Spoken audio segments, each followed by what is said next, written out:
शादी में माँ ने दिया अनमोल तोहफा।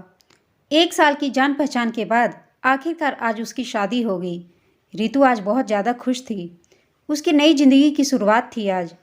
शादी की सारी रस्में खत्म हो गई थीं और अंत में एक वेडिंग पार्टी ऑर्गेनाइज की गई थी।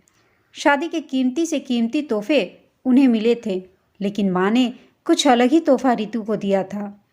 माँ ने रितु को एक नई बैंक की पासबुक दी और कहा, बेटा, यह सेविंग अकाउंट मैंने तुम्हारे नाम का खोला है और इसमें 1 लाख रुपये जमा कर दिए हैं। माँ ने आगे कहा, मेरी प्यारी बेटी, इस पासबुक को लो और इसे अपनी शादी की उन खूबसूरत यादों की तरह रखो जो तुम्हें ज़िंदगी भर याद रखी रहेगी। जब जब कुछ अच्छा और यादगार तुम्हारी ज़िंदगी में घटे तो इसमें कुछ रकम जमा कर दिया करना, और यह रकम किस कारण से जमा कर रही हो वह ज़रूर मेंशन करना।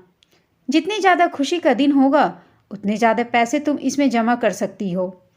पहली राशि मैंने तुम्हारे लिए जमा कर दी है।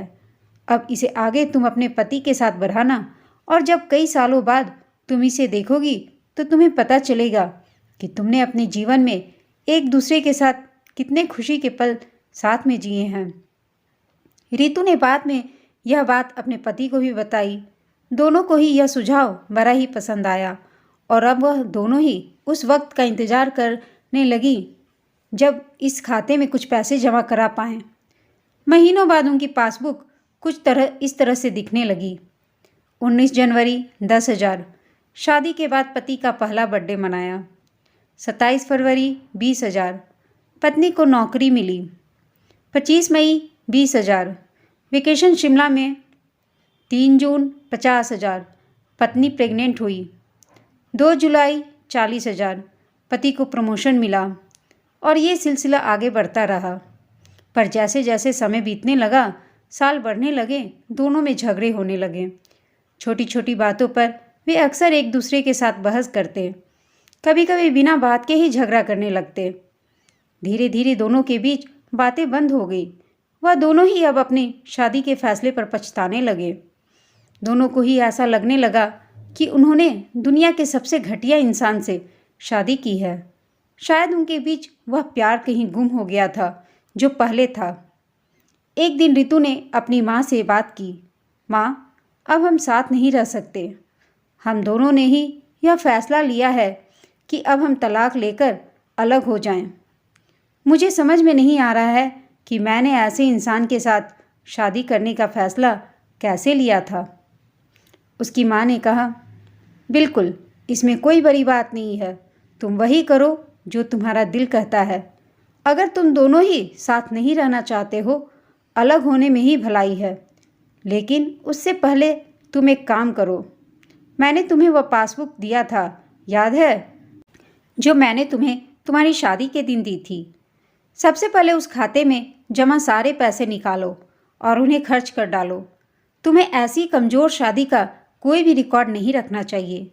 रितु अपनी माँ की बात से सहमत थी, इसलिए वह वहाँ से सीधे बैंक चली गई और बैंक में लाइन में लग गई ताकि उसे अकाउंट को बंद करवा सके। जब वह लाइन में खड़े होकर इंतज़ार कर रही थी, तब उसने एक नज़र उस पासबुक के अंदर लिखे रिकॉर्ड्स पर डाली। उसने पढ़ा और पढ़ा और पढ़ती गई। वह सारी खुशियाँ, आनंद के पल जो उसने अपने पति के साथ जिए थे, सब उसकी आंखों के सामने आ गए और उसकी आंखों में आंसू आ गया। वह तुरंत वहाँ से निकल अपने घर पहुँची। रितु ने घर पहुँचकर सबसे पहले वह पासबुक अपने पति के हाथ में रखी और बोली कि तलाक लेने से पहले इस खाते में जमा सारे पैसे खर्च कर दो और इस खाते को बंद कर दो। अगले दिन पति बैंक गया और खाता बंद कराने के लिए लाइन में लगा।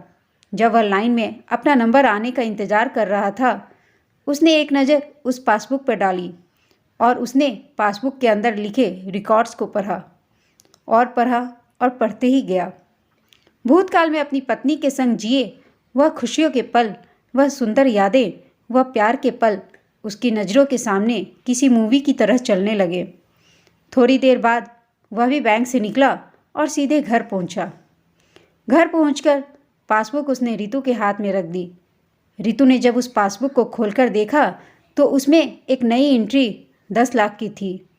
और उसके कारण के रूप में लिखा था।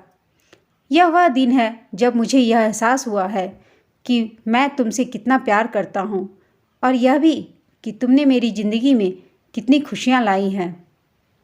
वह दोनों एक दूसरे के गले लग गए, खूब रोए और उन्होंने उस पासबुक को संभाल कर तिजोरी में रख दी। दोस्तों, ज़िंदगी में गिरना कोई बड़ी बात नहीं है। जब आप किसी भी कारण से गिरते हो तो आपको हमेशा कहाँ गिरे हो उससे ज़्यादा गिरने से पहले आप कहाँ थे वह याद रखना चाहिए। गलतियों को सुधार कर आगे बढ़ने का नाम ही तो ज़िंदगी है। दोस्तों, यह कहानी आपको कैसी लगी हमें कमेंट करके बताइएगा। साथ ही कहानी अच्छी लगी हो तो इसे लाइक, शेयर और चैनल को सब्सक्राइब अवश्य कीजिएगा। यह कहानी सुनने के लिए आप सबका धन्यवाद।